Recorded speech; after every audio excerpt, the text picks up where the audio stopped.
Hello, everybody. LC Holt here, and this is my update for December I think it's going to be the 16th, the week of. But today is Friday the 13th. So on this special Friday show, we usually do these on Saturdays, but schedules, we had to do it on Friday this time. I'm going to ask you something. What are we going to do this show on? Friday the 13th, the entire film series. No, Rebecca's getting really worried. She's like, well, I didn't think that was what we were doing. Okay, no, instead of doing that, we're going to talk about Superman. We're going to talk about Superman again, because this is our third kind of part in the Superman series. Because on Friday the 13th, we talk about stuff like Superman. Makes no sense, I know. But we're going to start. The last show we did, we talked about Superman Part 3 and Part 4, the alleged tragedies of those, which, 3 is not terrible and 4 is awful, mainly because of the Canon Film Group cutting the budget in half. So we're going to start from there and talk about some very interesting years for Superman in terms of cinematic. Superman never really left the small screen. No. Superman was on television as Superboy, which the Salkins. They still owned it. They owned it, the TV rights. Yeah. They gave the film over to Canon. There was Supergirl at one point. That was a film, but that was before they gave it to Canon. Oh, that's right. Okay. Because that was what prompted when they made the Supergirl movie. They said, okay, the Supergirl thing is over, so let's just sell it over to these schmucks. It's kind of weird because as a kid, I always thought that was one of the Canon films because the way the special effects are, Yeah, they're good. I mean, but even like the credits, you're kind of like. Yeah. The script is very canon-y. Yeah. Well, that's true. But they kept the film, the TV rights. They made Superboy, which was 4 seasons. Yeah. And then they made Lois and Clark, not the Salkins, but ABC did. Which was very successful. Very successful. That lasted 4 seasons. And then they made Smallville, which lasted for 10 seasons. And that came on in 2001. Yeah, 10 years from 2001 to 2011. So Superman, in one incarnation or another, never really went away. He was always on the boob tube. Yes. But the problem was the movies. I mean, that's where, and that's what we're going to primarily focus on today is the movies, because they tried so many times to do this whole cinematic Superman following Superman for the Quest for Peace, which just did no business and was infamously awful. And so, so the Canon Film Group, they went bankrupt. Yeah. Shock. That's a shocker. And when they went bankrupt, the film rights for Superman reverted back to the Salkins, who held on to them for several years until 1993. And that's shortly after the Superboy TV show ended. And at that point, the Salkins, I think, just said TV and film, we're done with Superman. And that was the last nail in the coffin in terms of the Salkins' involvement with Superman. They sold all of it. TV, film, everything, all the rights. Pajamas that they had. No kidding. Everything went to their old distribution partners, Warner Brothers. Which in 1993. Now, this was around the same time that the comic books were doing a massive storyline that crossed over all these different comic book titles, because Superman in DC Comics at that point had like 4 titles. There was the one called Superman. There was Superman Man of Steel, The Adventures of Superman, and Action Comics. And over the course of all of these books, they had devised this kind of strategy to sell more comics by doing this massive story arc, which began with the death of Superman and then kind of continued on into the funeral for Superman, and then went into the reign of the Supermen / the return of Superman. Yeah. And this went on for, I think, about a year. Yeah, I remember the news was all over. Oh, they're killing Superman. Yes, it was everywhere. Would they really kill Superman? No. It was everywhere. It was everywhere. And I was about 12, 13 years old when this was going on. So I was still collecting comics and reading it. And I know the death of Superman was a great storyline. The basic idea, and it's important to tell this story of what happened in the comics because that plays into a lot of these movie incarnations, failed movie incarnations, was they introduced a character called Doomsday. And he is under the ground banging on this metallic a box that he's been trapped underground in for some indeterminate period of time, because when the storyline begins, you don't know how long he's been down there, how he got down there, or what. That's later explained in future comics. And then this Doomsday guy bursts out of this box, and he's wearing this suit, and one of his arms is secured behind his back, but he has the other arm free. And he just starts a rampage across the countryside. Killing everything, destroying everything. He doesn't speak other than just to say Doomsday. And the more things that he destroys, the more his suit gets torn, and you start to see like these weird, bony spike protrusions coming out of his flesh.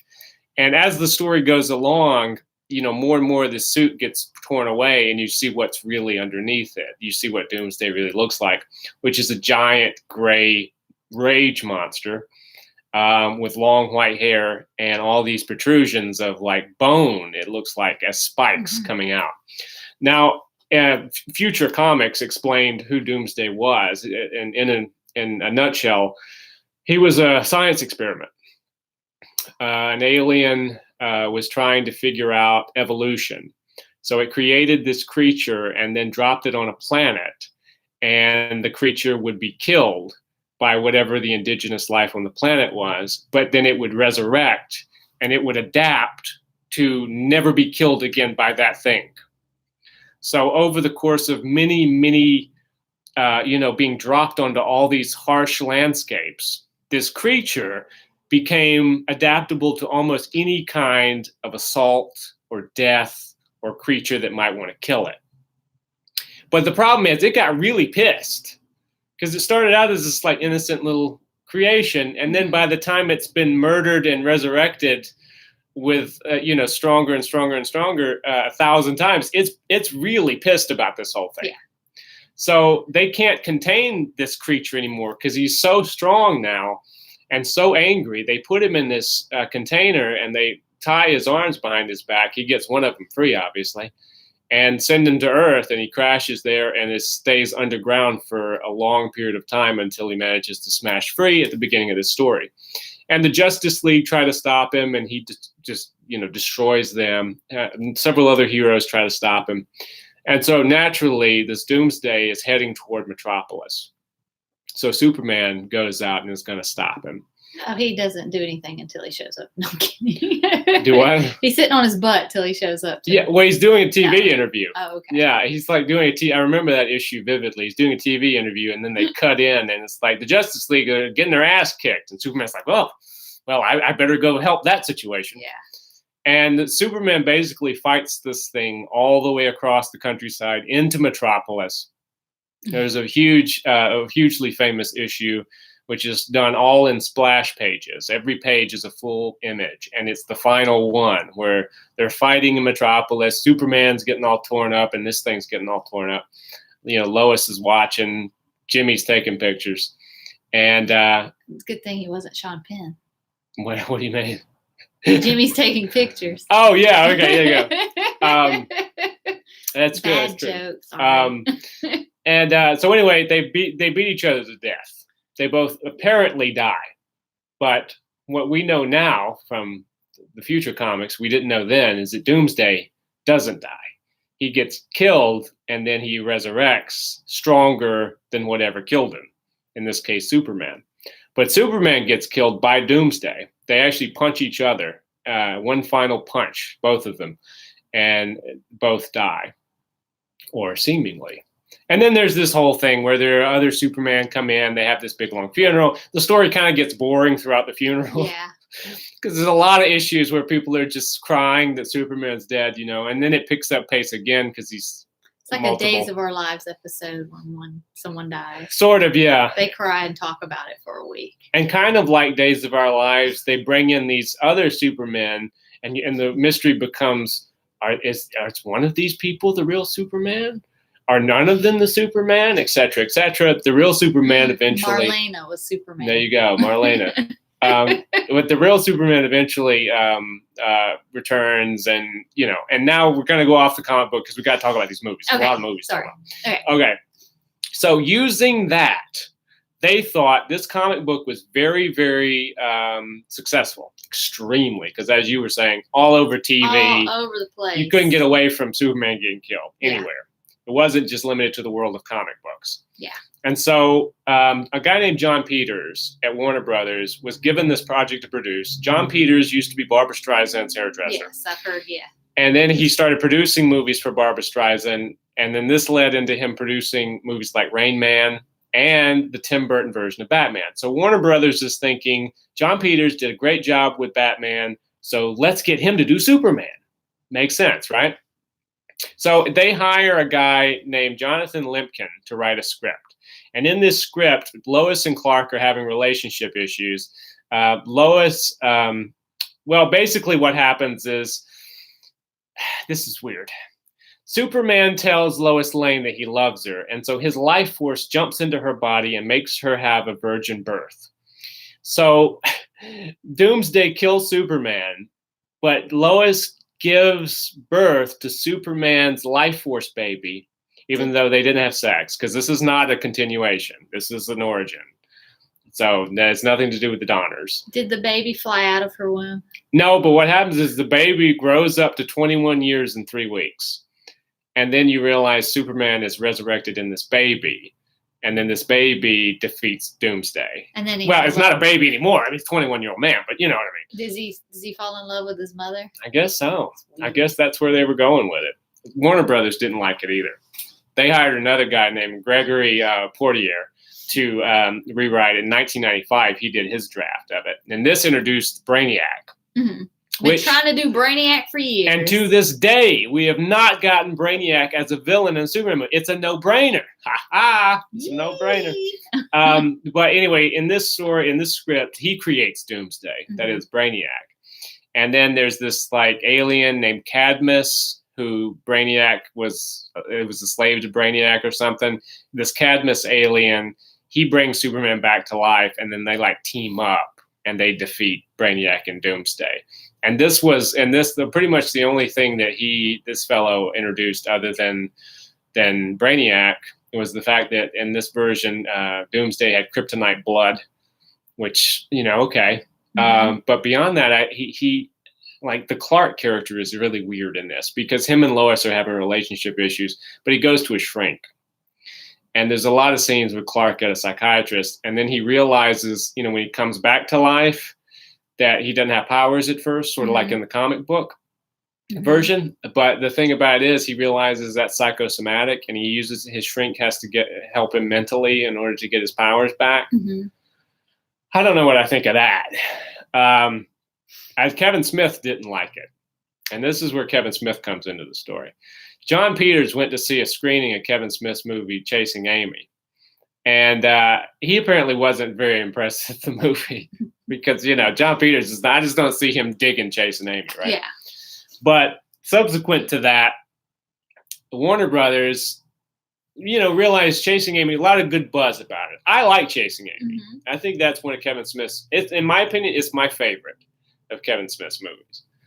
But he had done Clerks, and then he did Mallrats, and that didn't make money, and everybody panned it, all the critics. And people like it now, but at the time, everybody seemed to hate it.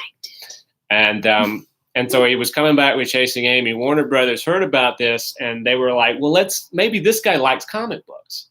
And we're trying to get Superman going. And we have 2 scripts we're not really too keen on.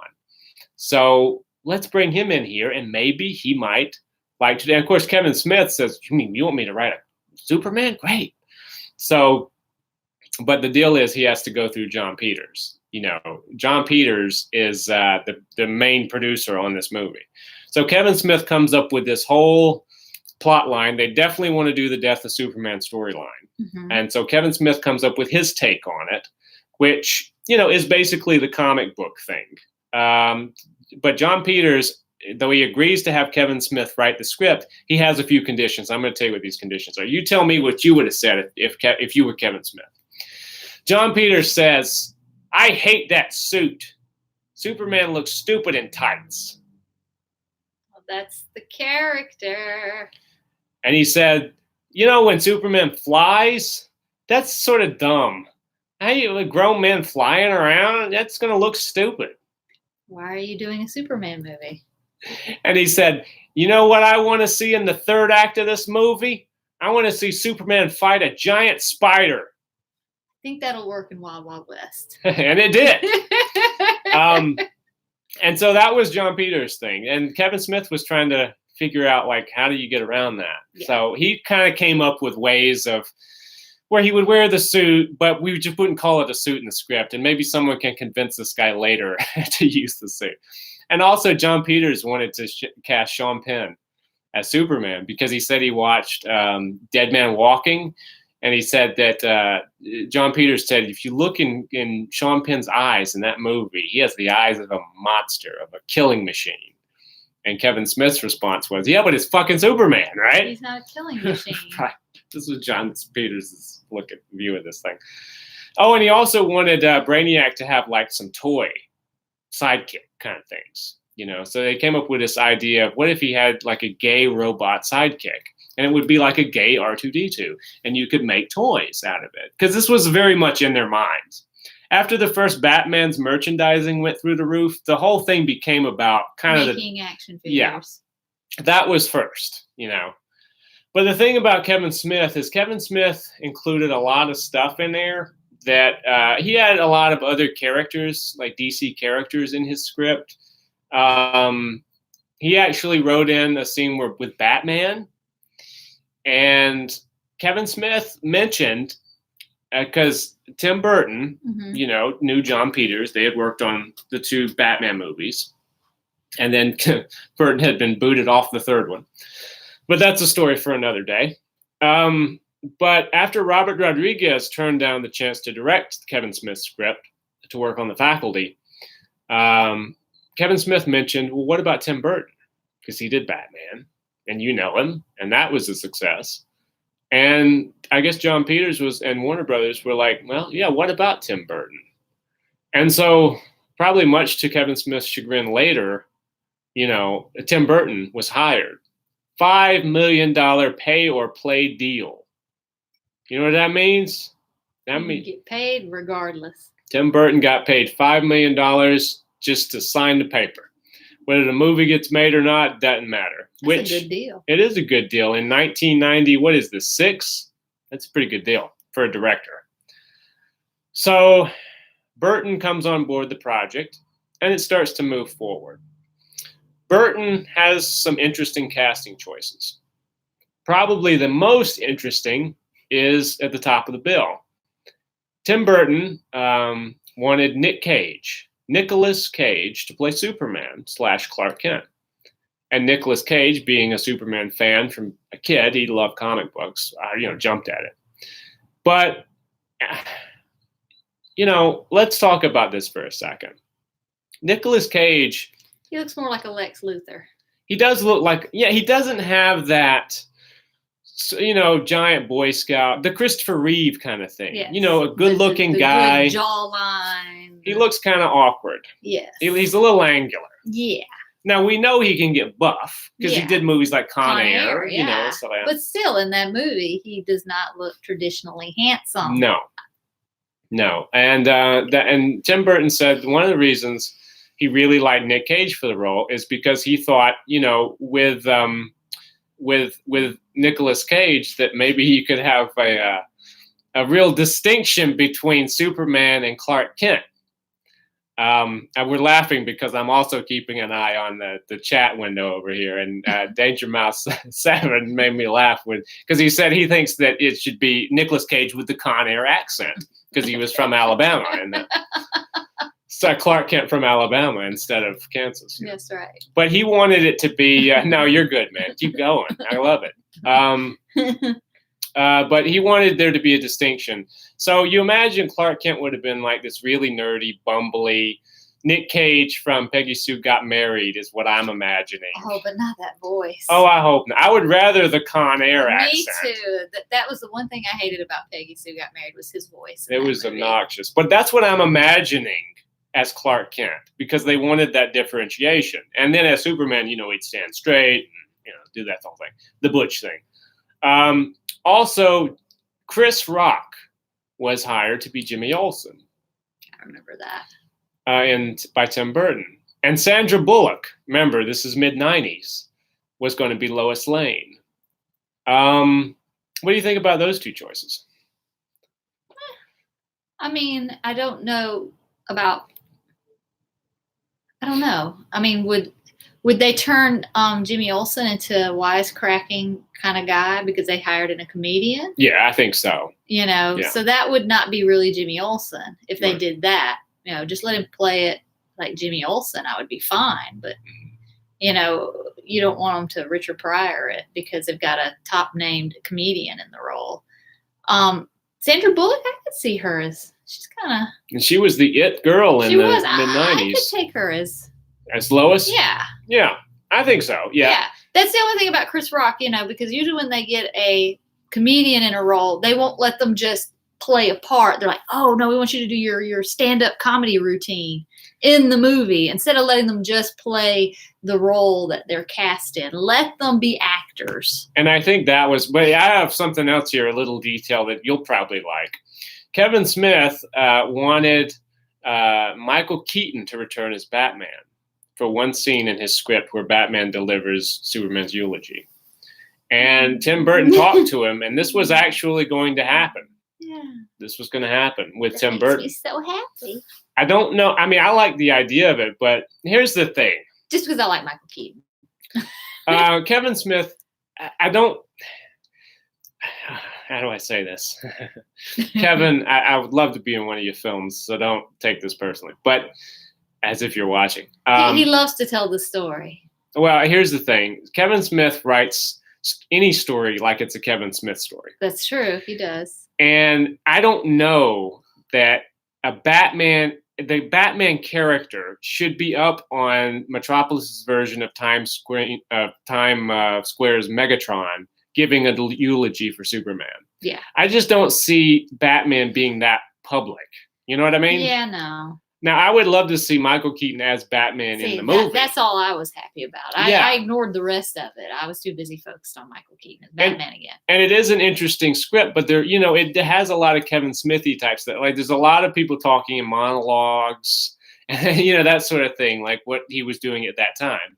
Smith doesn't really do that so much anymore. I mean, he has kind of evolved in a way, but so I just wanted to say that Burton didn't. He hired his own writer. So Kevin Smith, he got booted off of this. Why did I laugh? I guess I laughed because he's the one that recommended Tim Burton. Yeah, it's kind of ironic. And Burton's like, let's get a new writer. And they've been beefing ever since. Yep. Every time he gets a chance, he tells the Batman story. That's right. And then Tim Burton, at one point, apparently came back at him and said that I wouldn't. He says, well, he said this one thing which I don't think is so great, but he said, anyone that knows me knows I would never read a comic book.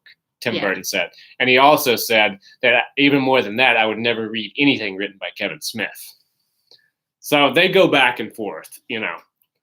I've worked with Tim Burton in a movie called Big Fish, so I'm not going to say anything, great. But I'm not taking sides in any of this.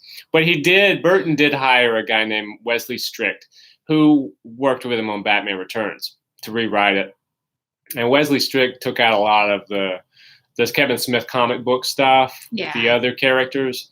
And he came up with this idea that Brainiac and Lex Luthor would somehow combine and become one bad guy named Lexiac, which sounds ridiculous.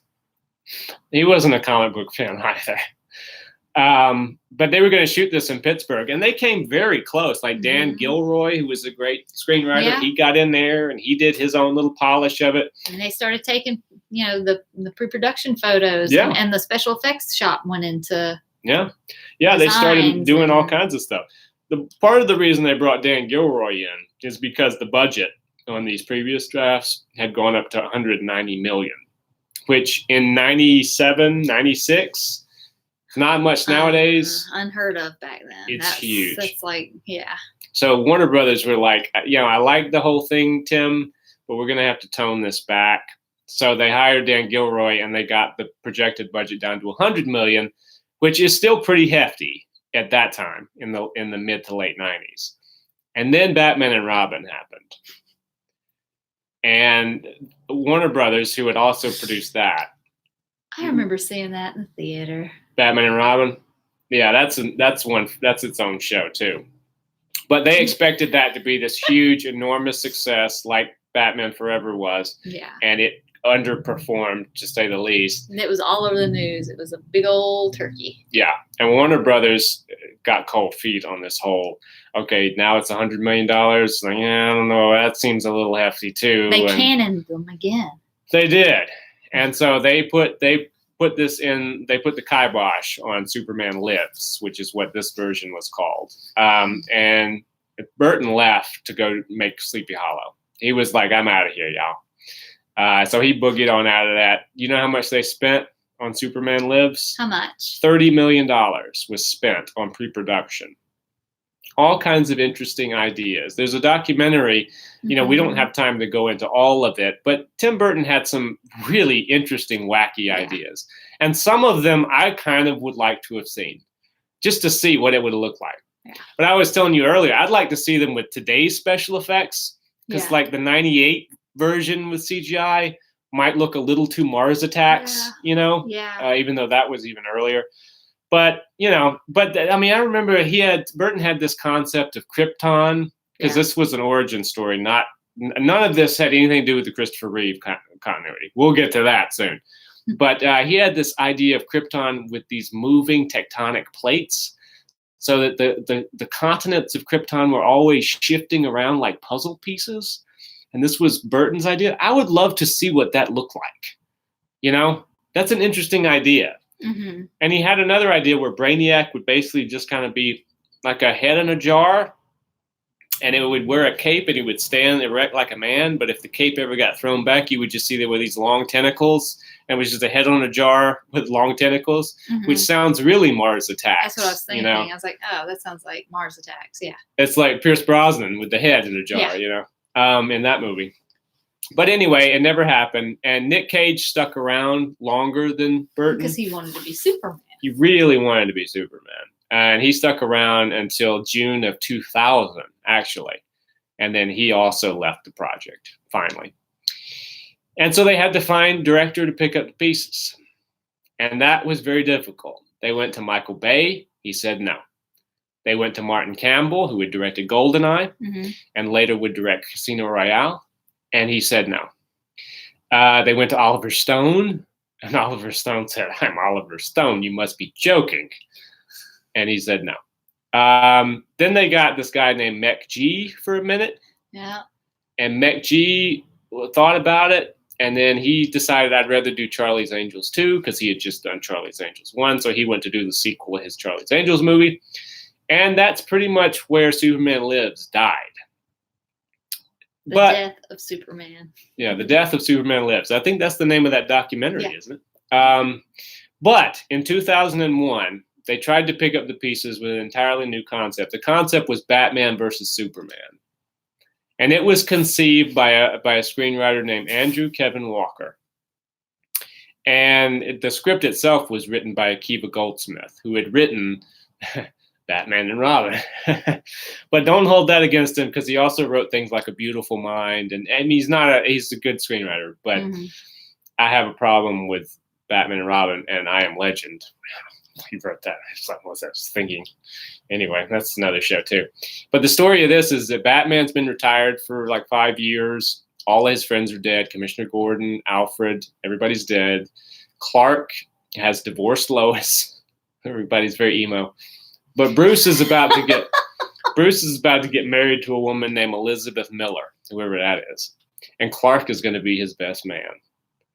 But the Joker shows up and kills Elizabeth at the not the altar, on their honeymoon. I have to make sure I get these details right, because someone will correct me. It's like James Bond. Yeah, exactly. And and then Lex Luthor Then Lex Luthor comes into the story, and him and the Joker team up to turn Superman and Batman against each other. And then they fight. And then after they fight, they make up. And then they take out Lex and Joker together. And Superman does not go back to Lois. He's like, the hell with you, lady. This sounds like a teenage girls movie. Well, I mean, I don't know what to say other than Superman ends up with Lana in Smallville because he's like, he doesn't go back to Lois. He is tired of Lois's flaky, high-maintenance butt. They're divorced. It's over. But anyway, Josh Hartnett was thought of as being Superman at this point. Josh Hartnett from Pearl Harbor. Remember him? Yeah. He was a good actor, tall, dark, handsome kind of guy. He said, absolutely not. I'm not playing Superman. Are you joking? I think it's so funny. Everyone's like, I'm not touching that part with a 10-foot pole. Because, I mean, we won't get too far into this, but there was the Curse of Superman thing going on, and people were talking about that. It's like, but whatever. We're not going to go there. We will say that Warner Brothers canceled this project, ultimately. Did I say that Wolfgang Peterson was going to direct? That's a big part of it. Wolfgang Peterson is a great director. He did Air Force One, which in hindsight is really cheesy, but he did a lot of other movies. Great action director, and he also knows how to bring substance to it too, to a degree. But more than a lot, more than Michael Bay will say. Yes. But in spite of all that, Warner Brothers was like, well, Batman versus Superman, that's like putting maybe all our eggs in one basket, and what if it doesn't work? Then we lose both franchise potentials. So they're like, why don't we just do Batman and then just do Superman? This was long before the Marvel thing and the shared universe idea. Yeah. We'll get to that soon too. But so they scrapped it and they, went off, and eventually Christopher Nolan did the Batman movie, and then but Superman just sort of laid there like a dead fish. J.J. Abrams came into the picture in 2002, and he wrote a treatment. I actually wrote a full script called Superman Flyby. And in this version, Kal-El is sent to Earth to fulfill a prophecy from Krypton, which does not explode. Lex Luthor is a government agent looking into UFO developments. He's kind of like Scully. I was going to say, it's the X-Files. It's like the X-Files. He's cigarette smoking man. Yeah, that's it. He would have been cigarette smoking man because the show is still on at this point. Jor-El is fighting in the Civil War on Krypton, which never blew up, against his evil brother, Katazor. And Katazor has a son. Was Katazor married to James Lipton? Yes, that's exactly right. Katazor. Catacombs. Cataract. Sorry. And nobody gets that joke, I'm sure, but unless you really watched Inside the Actor Studio a lot. But Catacombs had a son with James Lipton named Tizor. And Cataract sent Tizor, you keeping track of all this shit, to Earth to defeat Superman with 3 of his buddies, Tizor's buddies. And Superman has to fight and razzle him and everything. And then, he defeats them ultimately. And Didn't we do that Superman Part 2 with the Phantom Zone criminal? Yes, that's right. But we're trying to pretend like that never happened. Remember? Okay. But before he defeats them, Superman gets killed because they're still going on this Death of Superman thing, sort of. And when he gets killed, he goes to Kryptonian heaven, and he meets Jor-El, who was sent to prison on Krypton and killed himself. Well, that's just. Did he kill himself? I don't know. It might have been an Epstein thing. And then after that, Superman comes back to life, is resurrected from Kryptonian heaven. And then he defeats Tizor and his 3 cronies. And then at the end of the movie, because Krypton never blew up, he decides to go back to Krypton, Superman does, to fight in the Civil War. It sounds just wonderful, doesn't it? It sounds like a winner.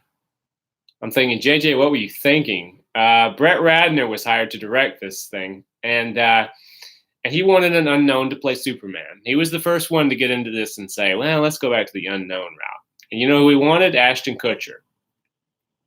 Not an unknown. So from script to casting, this sounds like A big old turd. Yeah. I am so glad that this did not sitting in the snow, melting it. And they were thinking about spending $200 million on this. But it just amazes me what gets money. No, it does, yeah. And how far things get. I read this script, incidentally. I'm sorry. It's terrible. I mean, it's if you're a comic book fan, it's horrible. I mean, you just go, who are these people? And Krypton didn't blow up, and there's a civil war, and Jor-El killed himself. And Superman's like, dude, that's my car, and you just got punked. Yeah. And then at the end, Superman's like, I don't like this Earth thing. I'm going back home. And Krypton's still there, so he just flies back home. It's just very weird. And Brett Ratner, used to fight, like just basically almost fisticuffs with John Peters. And so he left. He was like, screw this, in March of 2003. Mech G returned. Why didn't they just get rid of John Peters? I don't know. John Peters stuck through this whole thing up until a certain point, and I'll tell you when he's not involved anymore. But Mech G, remember him? Mm-hmm. He'd already finished directing Charlie's Angels. Part 2. Yeah, full done by this time. Yeah, and he returned for a short time, but everything eventually fell apart. J.J. Abrams, who wrote this script, you have to keep in mind, this might sound weird nowadays with Star Wars and everything, but at the time, this was Mission Impossible 3, so he was just doing Alias, the TV show, and though he directed some of that, they weren't going to give the reins of a $200 million Superman movie to J.J. Abrams at this time, because at this time he had written Regarding Henry, which I love. I do like that one. And he had done the TV show Alias, and that's it. So they were like, sorry, JJ, you got to work yourself up into this, which he eventually did. So when that fell apart, Bryan Singer came on board in 2004. And Bryan Singer decided, along with his two scriptwriting partners, to work on this instead of X-Men 3, The Last Stand, right? Saw that in theaters. Woo! That was a stinker. If you're a comic book fan. And I blame that Sony exec for that, because he was wanting X-Men to fail the whole time. Well, one way or another, X-Men 3 was terrible, and Bryan Singer left that project to come over to do Superman Returns, and we'll talk about this here, and we'll determine at the end of this whether that was terrible or not. I don't know. But Singer loved the Richard Donner film, as do I, as do you. And he wanted to go back to Richard Donner's Superman, even so much as keeping it in continuity with Donner's. Keep in mind, up until this point, the Richard Lester directed, sort of, Superman 2 was the only Superman 2. So that still counted. So this would take place after Superman 2, the Richard Lester / Donner version. And this is the time where the Richard Donner cut would come out. The only reason we got that is because of this. So that was one good thing. Yes, that's one good thing that came out of this whole thing. Singer, like Brett Ratner, wanted to go with the unknown, and they auditioned like they did back with Chris Reeve, and they came up with Brandon Routh, who looks a lot like Chris Reeve, but had never done anything. He was in a soap opera. He was in a soap opera, yeah, but this was his first movie, and he was the starring role as Superman. Kate Bosworth was cast as Lois Lane. And I think she's probably one of the worst. You didn't like her as Lois? I did not like her as Lois. Well, and then let me just say this, which is weird to say now, considering not at the time, but Kevin Spacey was hired to play Lex Luthor. That's only creepy in hindsight, but at the time seemed great. Now, you remember back when we did our Superman 3 show? Mm-hmm. Remember when I was saying that Ilya Salkin wanted... was Webster to be played by Frank Langella? Mm-hmm. Finally, Frank Langella is cast in a Superman movie, not as a villain, as Ilya Salkin wanted in Superman 3, but as Perry White. I would kind of like to see Frank Langella actually as Lex Luthor. Yeah. I think that would have been that would have been better. But, Kevin Spacey was a bigger name. He was. Frank Langella is a terrific actor, however. So going back to basics. But when I watch Kevin Spacey, I mean, even at the time, all I kept seeing is Kevin Spacey's bald head Mm-hmm. You know, it was hard to. I don't know. Me at the time watching it, I just kept saying that's Kevin Spacey, which is weird. I guess because when you're a kid, you didn't really know, Gene Hackman, Right, yeah. But being older, and you do know who Kevin Spacey yeah, you know is. who he is, and it's just kind of distracting a little. What did you think of the humor of Lex Luthor in Superman Returns? It's a humor. They play it for laughs a lot. Yeah, they did. And it's kind of awkward because some of them doesn't work the way Gene Hackman. Yeah, and it's even goofier. Yeah. In a way. I mean, and that's even weird to say. But I want to talk about some potential problems I had with Superman Returns, and we can discuss this together. Okay.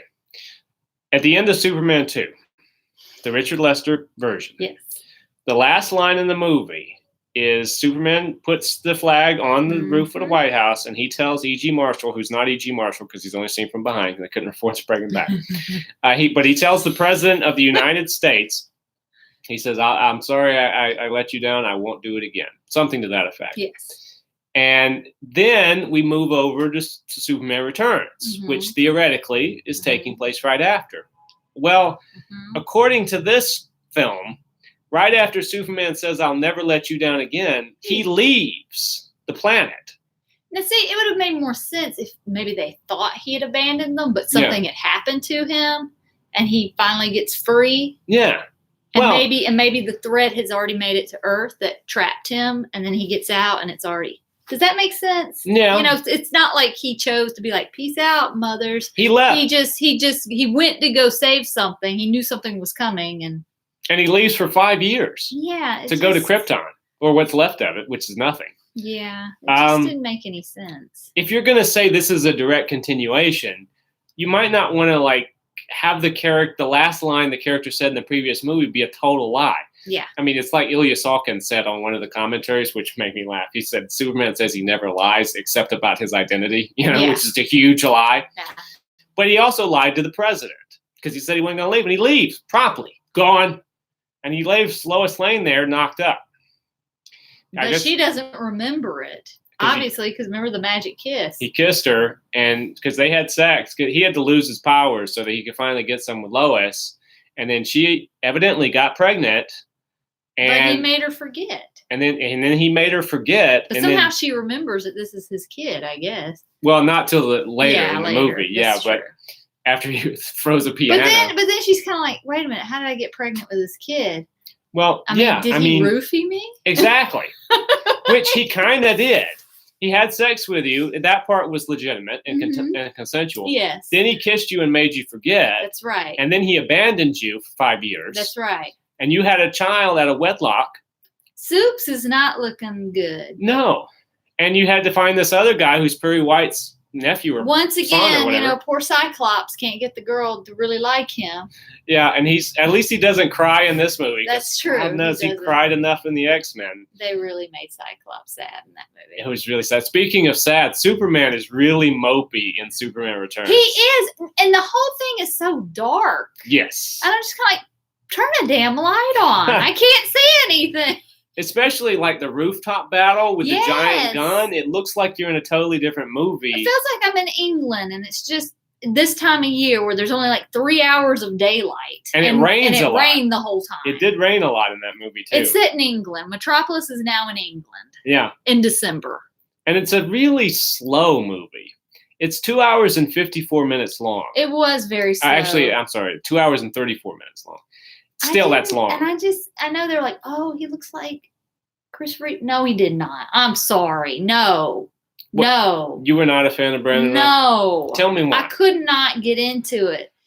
They changed the suits, and now he's wearing bikini briefs or something. And I just thought, why? Why are we worried about bikini briefs? Just put him in the freaking suit. Nobody's going to notice. And the suit is much darker. Victoria's Secret is not designing this suit. Get over it. Secondly, I just didn't care for him as Superman. Particularly, maybe if he had his own little Superman movie, but the fact that it's a continuation and they're billing it as this is the continuation of Chris Reeve. Oh, we cast him because you set him up. Okay? I think that's kind of setting someone up for failure because there's only one Chris Reeve. Right. and he did an incredible job. And it's hard. It's going to be hard, even if you do your own thing with Superman, to compare, because he's the last one that we really.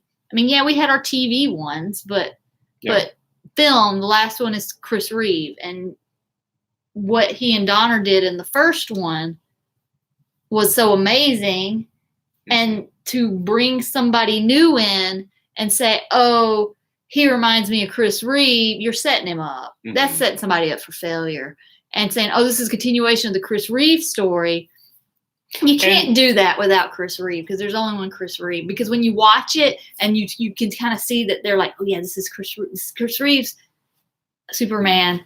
It just feels off. It just feels off the whole time. And then I'm just going to say it. You can send me hate mail. And then you've got Lois Lane and her forehead in this movie. And she just is not Lois Lane to me. She's just like, I'm just... They don't have a lot of chemistry. No, zero chemistry. I do not believe that these two had, unsuper sex and had a child together. Obviously when he kissed her, he took all of her pep and pizzazz out, because she just didn't have it. Mm-mm. She had no pep or zip about her. The things that made Lois Lois. Yeah. Because even in Lois and Clark, I know it was like a silly 90s TV show. I liked her as Lois. Played by Terry Hatcher. Terry Hatcher. She had pep. She was kind of an idiot. She couldn't figure out this guy's Superman. Yeah. But which is still the problem here. It's still the problem in this movie. You have his spawn, but you don't know who the hell he is. Yeah. Well, I don't know. It just didn't work for me. You know what it feels like? And this sounds weird being a 2-hour and 30-minute movie. It feels like a first act. Yeah. It feels like this is a setup. And I guess it sort of was a setup for something else. But the only problem is, and this is the problem with a lot of these movies that try to create a franchise, is the first movie nowadays, they want to make it where it's setting all these things up that's going to happen. But here's the deal, guys. If the first one isn't good, you're not going to get to the payoff. You're not going to get to the payoff. So just make a good movie. And then it just all seems weird and slow and like, okay, well, I guess we're going somewhere. Now, I just don't know where it was. One thing I do wish, oh gosh, what's her name? Parker Posey? Parker Posey, yeah.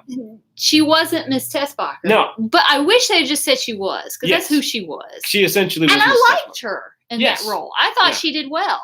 I did too. She was probably my favorite part, which is kind of strange, saying, oh, Parker Posey was the best part of the Superman film, because she fit that role to me. And Lex Luthor in this is once again just trying to create more land. And that's just, come on. This is the same thing he was doing in the other Donner ones. He just wanted land. He wanted Australia, he wanted California, and now he just wants to create an island out in the ocean.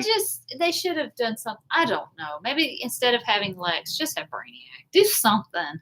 Yeah, I'm still waiting for Brainiac, guys. This movie cost $220 million to make. You know what would have been interesting is if Superman had returned and like in the Lois and Clark, Lex had kind of redeemed himself and had become a prominent citizen and had power. Yeah. And Superman's like, what the heck has happened when he got back? Well, that's sort of a comic book thing, too, because even when you were doing the Death of Superman comic book, Lex... it's kind of complicated, but Lex was not thought of as a villain. Yeah. He was an industrialist. Yeah. In the comic book, what it is he cloned himself as a younger body because he had gotten cancer from wearing the kryptonite ring on his hand, so he got an alien cancer, and his old Lex Luthor body died, but he transferred his mind into this younger clone. This is all comic book stuff. And the younger clone was like the son that redeemed his father's legacy, but it's really Lex, And if you could somehow figure out a way of doing that in film form and have him not be, oh my God, it's Lex Luthor, that horrible guy, but have him be, oh, we all love Lex, that sort of thing. I think that would have been that would have been, particularly for him to return. Yeah. And like, go, what the hell happened here? I leave this place. My girlfriend's got a kid, and Lex Luthor's, everybody loves him.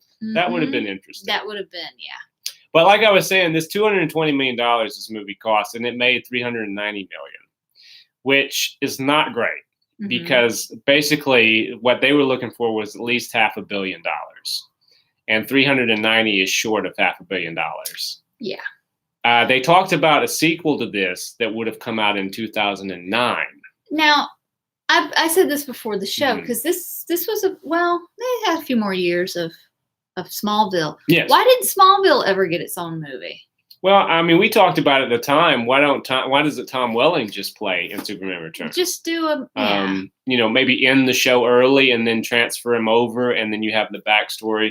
But I guess if you want to do Richard Donner's thing, you have to ignore Smallville. It has to be its own thing. But that's what I'm saying. Instead of doing Superman Returns, they could have cashed in on the Smallville popularity. Yes, or they could have just done what I think probably would have been the best thing, which is just, I love Richard Donner, but leave that. Yeah. Let that just be its thing. Because you can't replace Chris. He's so perfect. Or Margot Superman. Kidder. Exactly. I mean, I know she was looking toe up from the flow up by the fourth one because of that awful hair dye job and that terrible makeup job. Right. And I guess she had her smoker's voice by then. You do it better than I do. Superman. There we go. It was Margot Kidder in part 4. But the first, particularly the Donner cut of part 2 and the first movie, and then you watch her screen tests. She's really good as Lois. Yes. I don't think she gets enough credit for being a good Lois. I think that's absolutely true.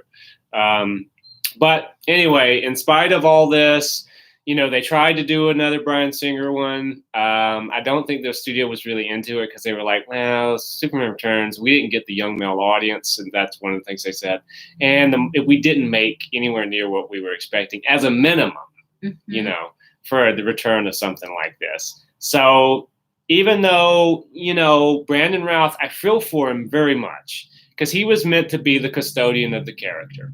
And he wound up being the George Lazenby of Superman. He did.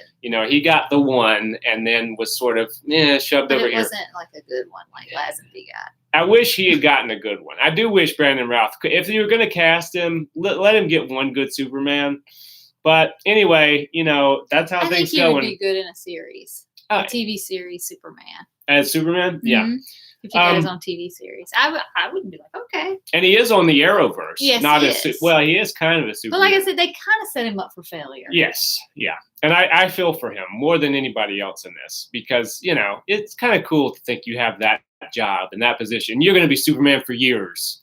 And you just in a movie that kind of fizzles and then, you're just kind of booted off. And that's what they did because they decided, look, Batman Begins was a reboot, and it was enormously successful. Yeah.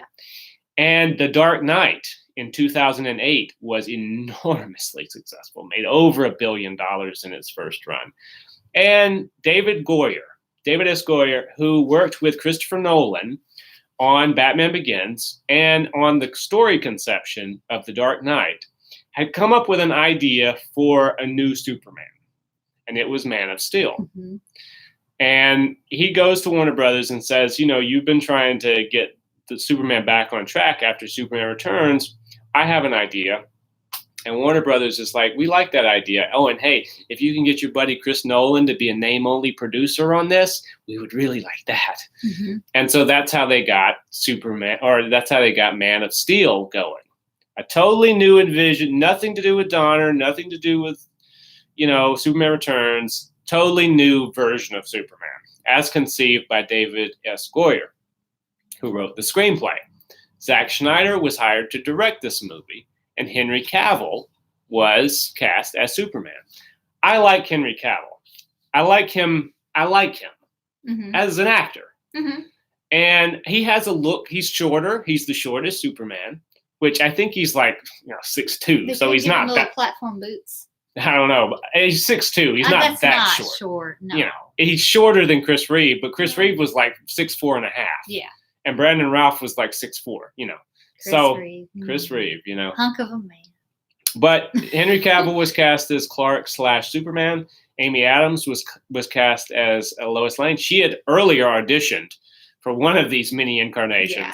I think it was the Mech G one. Okay. And Michael Shannon was cast as General Zod. Michael Shannon's a great actor. Like him a lot. He was Zod. Kevin Costner was cast as Jonathan Kent. Diane Lane as his wife, Martha. Okay, let's talk about this in our last few minutes. Let's go into Man of Steel a little bit. Okay. Okay. So, it's really dark. Mm-hmm. It's not my Superman. Yeah. In the sense that, my Superman is bright blue skies, Kansas. He's the kid that grew up. Apple pie. Yes. Americana. Right. And this Superman is not mopey. No, that's good. Yes. But the whole look is very Zack Snyder. It's very dark. It's very, somebody needs to turn on a light, like what you said. I was going to say, yeah.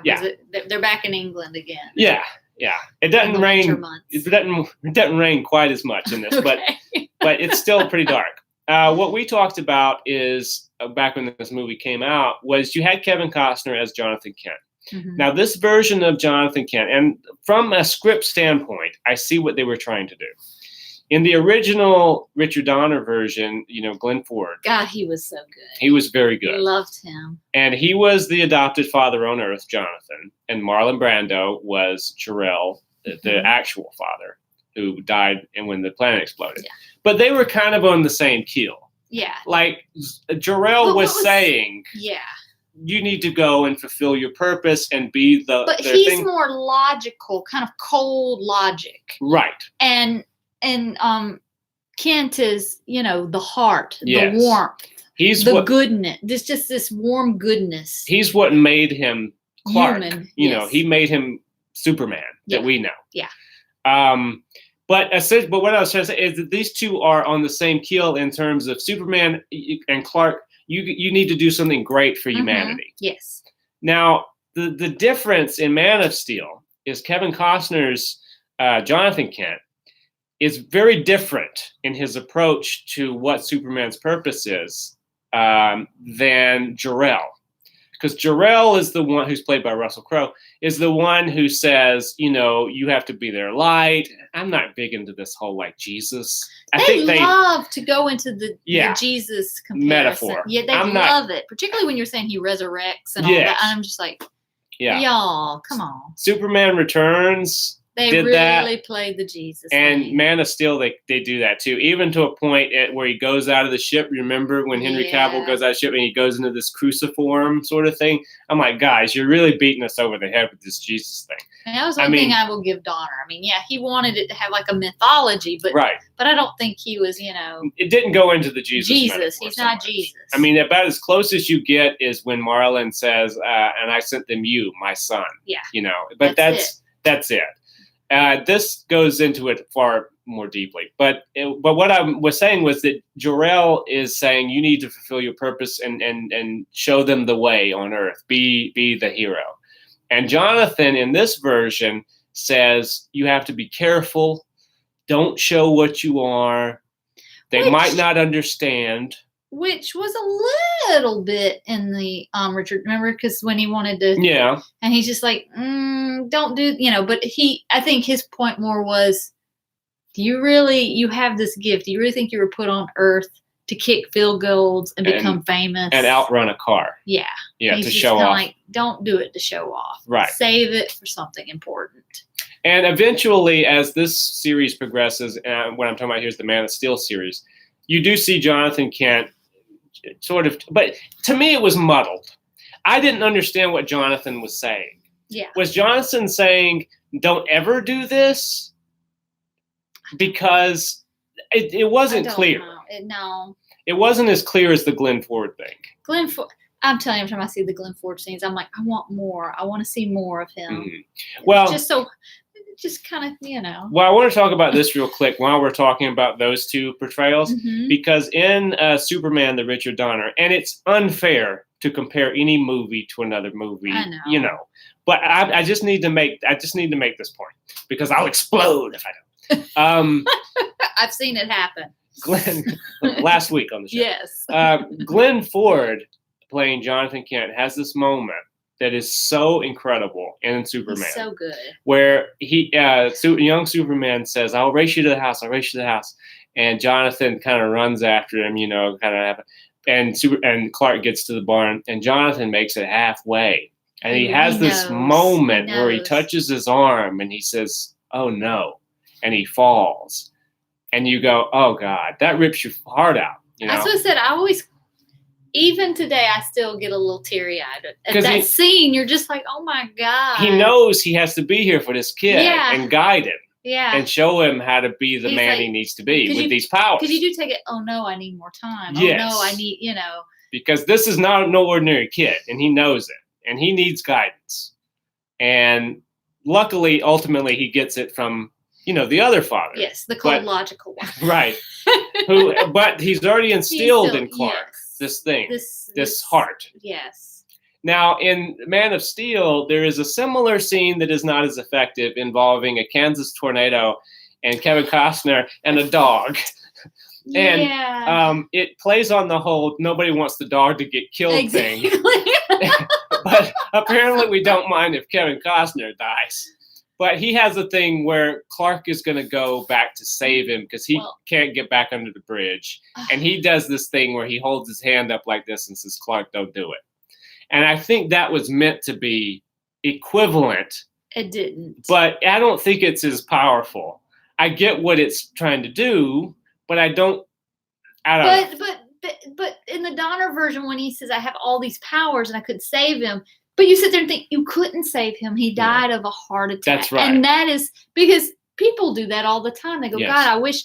There's no way you would have known. There's no way you don't have that. You can't do it. Yes. And that is what is even more, right. relatable in a way. Because and you're right. He says it. He says, I save have someone who has a heart attack. He says, I have all these powers and I couldn't save him.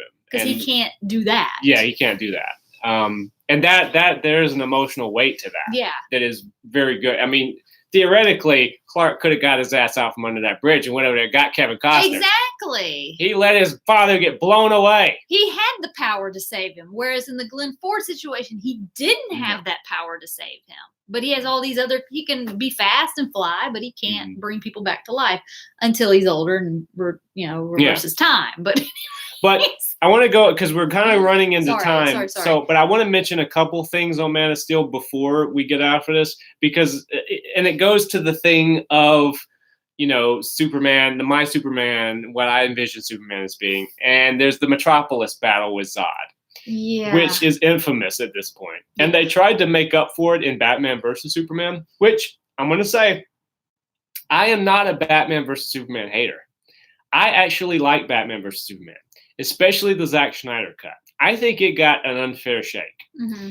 I think it's better than Man of Steel. And I really like Ben Affleck as Batman. And I like the story of it. I think it would have been more effective if you had known you were going to do that before Man of Steel. Now, you see, I would, Ben Affleck just got really, he didn't get the best movies. No, but he was a good Batman. Because the Batman in Batman versus Superman, and I don't want to jump to that movie because I want to come back to this, but I'm just going to say this, is a Batman that's still on the streets. Mm-hmm. And I am also not a Dark Knight Rises hater. I'll leave that to you. No, I'm kidding. But I do think that the Batman in that, trying to do this global thing and the whole city's falling apart and it's war in the streets, I think Batman is better when he's fighting criminals in a dark warehouse, one-on-one. And that's what his little rogues gallery he fights. And that's what the Ben Affleck Batman was. He was on the streets every night. He didn't retire for 8 years. No. He was doing it every day, and he would fly down and he would stop you, and stop the muggers and stuff. I dug that. Yeah. So let me just say, I just think that it would have been even better Batman versus Superman if you had known ahead of time and made maybe Man of Steel not so dark. Yeah. So that when you did Batman versus Superman, you could have the light and the dark. So right now they're just both dark. They're both angry. What I don't understand. They always want to make, ever since the Batman thing, they're like, oh, they always want to turn Superman into Batman. And you go, they're two different concepts. That's right. Yeah. They both are heroes, but one, it's two different. And playing into the darkness of Man of Steel, I promise we're wrapping this up. But playing into the darkness of Man of Steel, there is the battle in Metropolis between Superman and Zod, in which pretty much half of Metropolis dies. I know. And that's something with the part 2 of the Donner films. Richard Lester. Yeah. And he's like, the people. Yeah, and he flies away goes from the away. city. Of course, they think he's being a chicken snot, but he's going, no, you're going to have to follow me. I'm taking you someplace remote, and we don't do this out. He takes Zod away from people where nobody can get hurt as they fight each other with superpowers. This Superman's like, fuck it. Metropolis is going down, and you are too, Zod. And they fight, and they go through buildings. Yeah. Buildings are falling. Perry's running. Lawrence Fishburne is running. Yeah. Everybody's dying. And this is not my Superman. My Superman is the one that goes, let's fight away from Metropolis. Let's go over the Atlantic Ocean and we'll duke this out. Yes. And also, I mean, let me just say to close, I'm not hugely into Superman snapping Zod's neck. At the end of the movie, Zod's about to heat vision the family that's conveniently stuck in a corner. And in order to save them, Superman just snaps his neck. He kills him. I was sitting watching the movie. I was like, oh, we're going there, huh? It's weird. I don't know. I just don't see Superman, because Superman's like, doesn't kill people. Yeah. Even if, I mean, he would find another way of doing it. Yeah. He would fly Zod up through the roof or something. You know, he's got a hold of him. Yeah. Just fly him straight up through the roof. He doesn't have to kill the family. Yeah. Anyway, whatever. I kind of thought maybe they were setting it up where in future movies he would have a moral crisis about having to go there. Yeah. But he doesn't. He's fine. He's fine with that. Well, I guess because in the original films he was fine with, taking Lois's memory. Yeah, I guess so. This movie was made for $225 million, and it made $668 million, which is what Warner Brothers liked. This led into them thinking of this as being the first in a shared universe, like Marvel, because Marvel had already come about at this point. They want to rush it instead of building it up over time, like Marvel did. And that's a show for another day. And we might do that show, actually. But we've run out of time today with our Superman discussion from Tim Burton and beyond. I want to thank you for joining me. Thank you. Oh, yeah, absolutely. And I want to thank you guys for joining. I thought you were thanking the audience. I didn't know you were thanking me. I thought you were thanking them. Thank you guys for joining us. And I want to thank you guys, too. Is there anything you want to plug before we jump off of here? Not that I can think of. All right. She's got some YouTube channels. Oh, I do have some YouTube channels. I'm sorry. I'm terrible. Do it. Christmas has killed my brain. That's all I got to say. But yes, I have a music channel. You can find me under Rebecca Ivey. I have a music video and a guitar video. Planning on getting some more music videos and guitar videos made. I'm going to get through the holidays. And I have my vlog. Once again, let me get through the holidays. It has been crazy town. And I've been teaching and gigging. So this past month. And hold up my book. I'll plug that too. All right. This makes a wonderful Christmas present It does. if you haven't ordered it for your loved ones. In fact, you could even send it as a Christmas card. So Grim Grimoire, a collection of horror short stories, now available Amazon, written by me in paperback and ebook form. And if you have it, review it. Review it. Absolutely. And so that's all our plugging, and that's our show on Superman, our third part of our Superman series. We'll see if there's more. Who knows? We might talk about some shared universes. Ooh. But until then, I want you guys to take care of yourselves. Have a good one. Have a safe Friday the 13th.